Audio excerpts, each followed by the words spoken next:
Hello, everybody. As you know, because of this COVID-19 outbreak, we have to do our, uh, let's say, our courses online. So, because of that, I'm going to record the lesson for today and post it online so that you can study better. Um, if there are any questions, you have my email address. You can contact me. You also can leave me a message on my e-platform. All right, without any further ado, let's start. As this today's lesson is a continuation of what we had. So before we have some theoretical aspects about drama techniques, and then the actuality of usage, the actuality of applying those techniques in the classroom.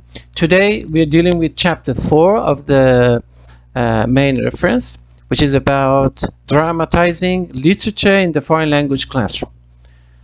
All right. So in this lesson, typically we're going to cover these three headlines: teaching literature through drama techniques and picture books, drama techniques and poetry. So actually, there's two very important parts of literature, which is picture books and poetry. And then let's start with literature. So there are some usages of literature. Okay? It can provide inspiring and interesting material which can be dramatized. Okay, offers authentic vocabulary. Yeah, particularly for higher levels, poetry can be very good. Motivates and engages if it is presented in an interesting and thought-provoking way. Teaches us about human character, values, and traditions, and connects when connected with drama techniques can increase the number of language skills.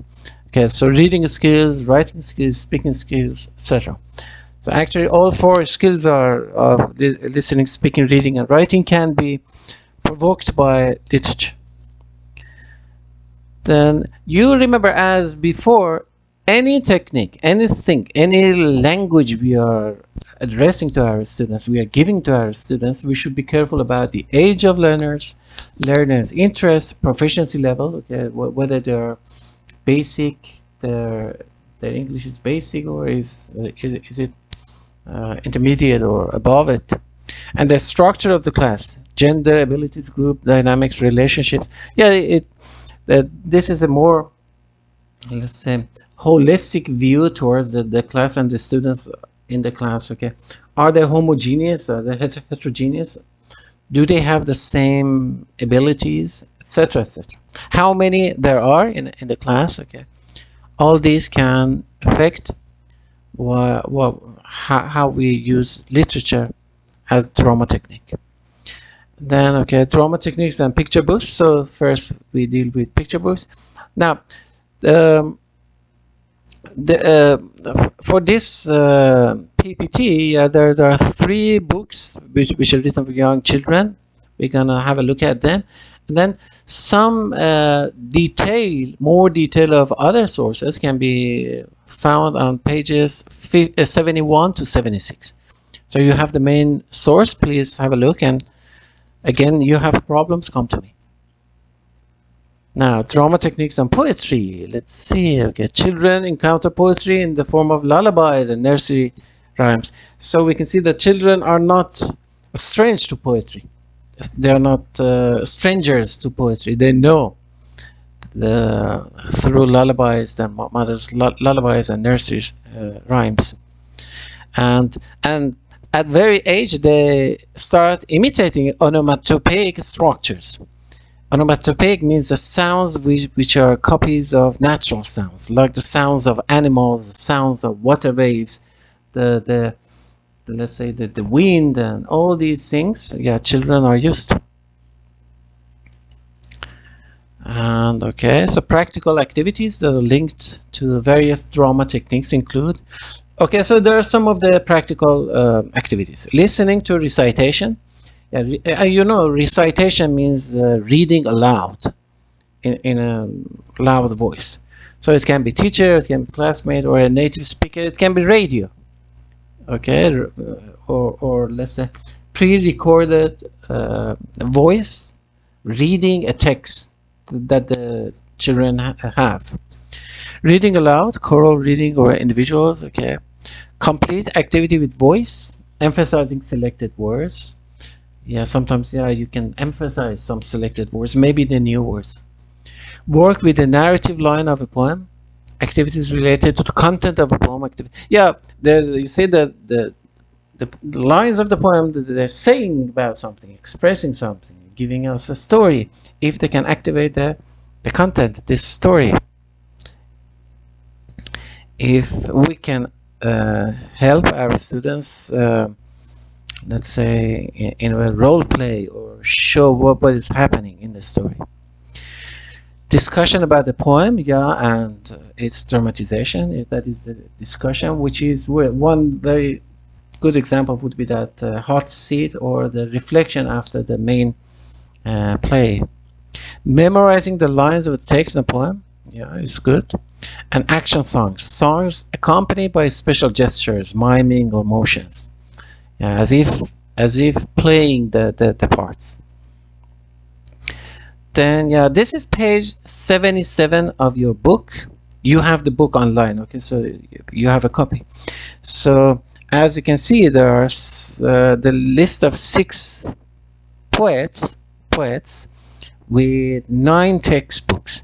And you see, if you go to the main source, these links are active links, means you can just double click on them and then the page will open. Okay, so, and they're available, they are free online. So if you are let's say interested in one or all of these topics or titles, okay, you can just go to the main page. They're not active, the links are not active right now here, okay, but if you go to page 77, they are active there. All right, then the next one, some practical advice for you before the start. Okay, it is very useful to have a collection. Yeah, you see, as a teacher we should have an archive or a collection of favorite poems if we are going to use poems as a teaching device. Each learner should have their own copy of a poem. Yeah, give them a hard copy. If your learners like the poem, do not hesitate to come back to it after some time with slightly modified activities. Yeah, you know, always they say practice makes perfect. So the more you concentrate on something and the more you bring it up, the better, the higher the students will learn. Poetry does not need to be only funny. There are also, yeah, of course, not necessarily, right? Some topics are like Holocaust in the poetry. Yeah, I don't, yeah, particularly encourage you this one, but anyhow, okay, so we can use very serious poetry, as I have, and I will show you, okay, at the end of this lecture. Using lyrics is a great way in which to engage teenagers, especially who are usually not very fond of traditional poetry. Yeah, lyrics can be good. Motivation and interest are key factors in working with poetry, etc., etc. Let's go. Yeah, this is one example from Hilaire Bloch, The Scorpion. Okay, it's a very, let's say, simple poetry. Okay, just 4 lines. The scorpion is as black as soot. He already loves to bite. He's the most unpleasant brute to find in bed at night. So you see, as be imaginative. Ask your students, okay, who is this guy? Why is he standing near the bed? And then what has happened? Can you see a scorpion? Etc. etc. Who wants to be the scorpion? How big is it? What is the color? What color is it? Etc. etc. Now, and of course, in details, yeah, you have what the book suggests to you. You have pre-reading activity. The objectives are, after doing this activity, useful learners, successful learners will be able to show their feelings with reaction to certain pictures, non-verbally. Yeah, and the age 10 to 14, proficiency level A2. So, yeah, as warm-up, you can bring some flashcards with pictures that evoke different feelings, okay, like love, hate, disgust, etc., etc. Show them, yeah, and then you can have some words, okay, so you have feelings, you have words. Pizza, Do they love them? Do they hate them? Spider, karate film, etc., etc. Okay, so you can have a concept, you can have a feeling, you can have some words, maybe some nouns. Okay, and let's see how your students can show their feelings. And then for pre-reading activity, you can have, okay, you can brainstorm different association with the word scorpion. Yeah, again, yeah, what do they know about scorpion?